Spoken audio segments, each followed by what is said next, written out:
जनसुराज ने ये कहा कि समाज में जिसकी जितनी संख्या है उसकी भागीदारी उतनी सुनिश्चित होगी जनसुराज में।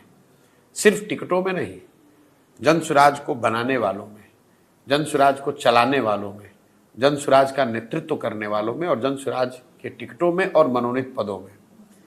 अब लोगों ने इसको कहा कि अरे तो आप भी तो जाति की बात कर रहे हैं। मैंने बिल्कुल नहीं। जनसुराज ये कह रहा है कि हमारी फिलॉसफी, हमारा विचार ये है कि हर समाज में काबिल व्यक्ति है और हर काबिल आदमी भी किसी न किसी समाज, किसी वर्ग, किसी जाति का है। अगर बनाने वाले, बांटने वाले की नीयत में खोट न हो तो ये बिल्कुल संभव है कि हर समाज के काबिल लोगों को लाकर उतनी संख्या में उनको भागीदारी दे दी जाए जितनी उनकी जनसंख्या में प्रोपोर्शन है। मान लीजिए कि आपने अनुसूचित जाति की बात करी। अनुसूचित जाति समाज से बिहार में 100 लोग काबिल हो सकते हैं, लेकिन उनको कितनी संख्या मिलनी चाहिए? उनको संख्या 18% मिलनी चाहिए।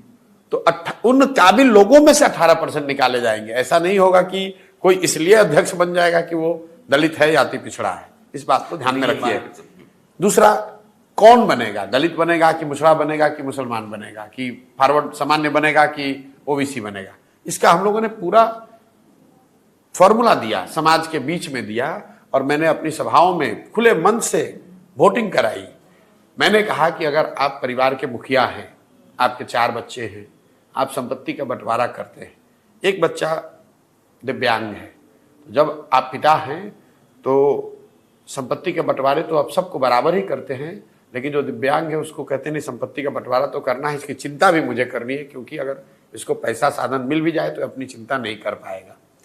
तो आप समाज में जो सबसे पीछे है शैक्षणिक, आर्थिक, सामाजिक, राजनीतिक नजरिए से, उसको सबसे पहले अवसर मिले। अवसर सबको मिलना है बराबर। ठीक है। ऐसा नहीं है कि इसका जो अध्यक्ष होगा, इसका नेतृत्व होगा, वो सिर्फ अनुसूचित जाति समाज के लोगों के पास होगा या अति पिछड़ों के पास होगा या मुसलमानों के पास होगा।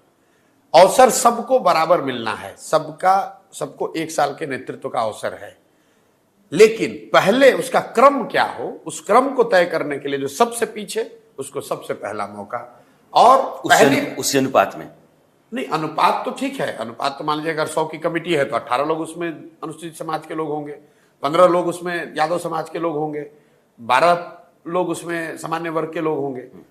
लेकिन वो 12 सबसे काबिल लोग होंगे, क्योंकि यादव समाज में सिर्फ 15 काबिल लोग नहीं है बिहार में, या जनसुराज परिवार में सिर्फ 12 लोग ही सामान्य वर्गों के ऐसे नहीं है जो कि काबिलियत रखते हैं। वो काबिल भी है और उस वर्ग का भी है। और इस चीज को पहली बार बिहार में जब हमने यहाँ वोटिंग शुरू कराई है, पहले गांव-गांव में कराया, तब तो मीडिया का ध्यान नहीं था। हम अब 15-15 हजार की सभाओं में यहाँ बापू सभागार में करा रहे हैं, उसकी वोटिंग करा रहे हैं। तो हमने सामान्य वर्ग के लोगों को कहा कि आप खड़े हो जाइए, सामान्य वर्ग और ओबीसी समाज के लोग खड़े होकर बताइए कि कौन होना चाहिए।